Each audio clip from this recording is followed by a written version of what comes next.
I'm an addictions therapist and I'm 30 years old this year. Actually, I'm not. I'm 30 years old now. I'm 31 years old this year. We are off to a good start. I didn't ask to be an addict, but I ended up being one. It is one of the toughest things I think I've had to deal with because it bleeds into all of my life. I guess from a very young age, I had always sort of escaped already. And it was through simple things, right? Like daydreaming. I'm always daydreaming. Then as I got older, I think that was a bit more challenging. And at about 14, I started self-harming.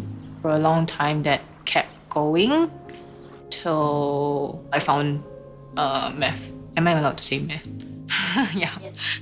I took my first hit of ice in February 2014. When I started smoking ice, I actually did stop self-harming. I stopped cutting. So that really worked in my favor for a while. Until it did. I lose a lot of weight. I was not sleeping, so my hair had all started to fall out.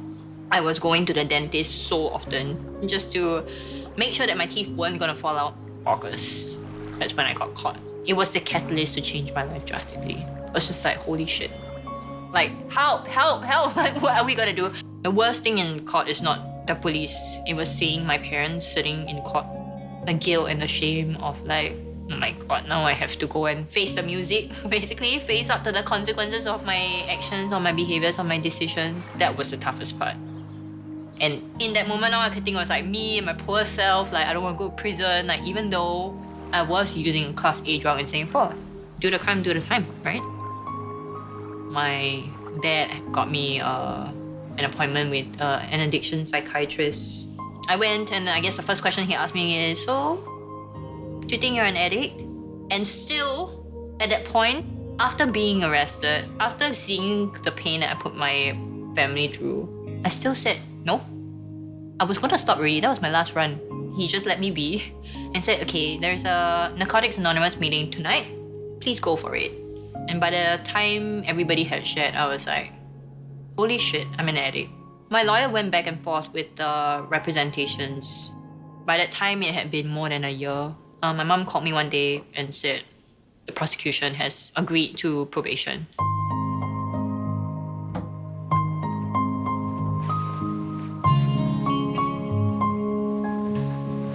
So after my case, I stopped going to meetings and then I started to really spiral. It was a reminder that I just needed to connect with people who understand. The meetings really saved my life. I celebrated my 5 years in sobriety on the 6th of August this year. The last quarter of 2016, my first group therapist asked me whether I wanted to work as an addictions therapist. I said yes. Now, alongside with my work, seeing clients and running groups, I also do some pro bono stuff this year. I've achieved a lot for myself personally, professionally.